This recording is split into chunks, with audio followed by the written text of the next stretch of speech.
যারা ধরতে পারছেন আপনাদের পর্যন্ত অনেক রকম আমাদের ধন্যবাদ।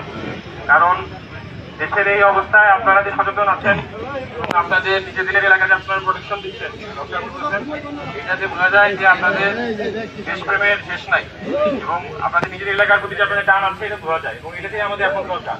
একতাবদ্ধ হওয়া দরকার, সংঘবদ্ধ হওয়া দরকার। ঠিক আছে, বাংলাদেশ সেনাবাহিনী আমাদের পাশে আছে, আমাদের সর্বরকম সহযোগিতা করার জন্য আমাদের পাশে আছে। আপনাদের যে কোনো রকম বিপদে আমরা এগিয়ে আসবো, শুধু আপনাদের নিজেদের সচেতন থাকতে হবে। এরকম করে নিজেদেরকে যে মানে একটু যেভাবে ধরতে পারছেন এরকম আরো যদি কেউ চেষ্টা করে নিজেদের ধরতে পারবেন। আর যে কোনো বিপদে পড়বেন আমাদেরকে স্মরণ করবেন, আমরা অবশ্যই সঙ্গে সঙ্গে যত এই সমস্ত করার চেষ্টা করবো। বুঝতে পেরেছেন? তো আপনাদেরকে আমারও ধন্যবাদ জানাই ভবিষ্যতে আপনাদের আরো এলাকা থাকবেন। ঠিক আছে, যাতে লোকজন আর এই ধরনের কোনো চেষ্টা না করার সুযোগ পায় বা এরকম আপনাদের এরকম এলাকা থাকলে গেন্দির মধ্যে আটকে দিতে হবে।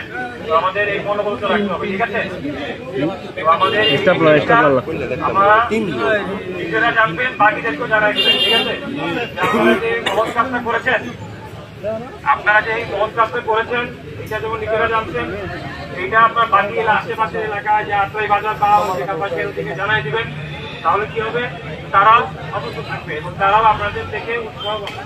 ঠিক আছে, একতাবদ্ধ হয়ে কাজ করে উৎসাহ পাইলে তাহলে আর আমাদের যানবাহনের আমরা কি সবাই একসাথে কাজ করতে পারবো? সেনাবাহিনীর প্রতি আপনাদের ভরসা আছে? আপনারা ভরসা রাখেন যে সেনাবাহিনী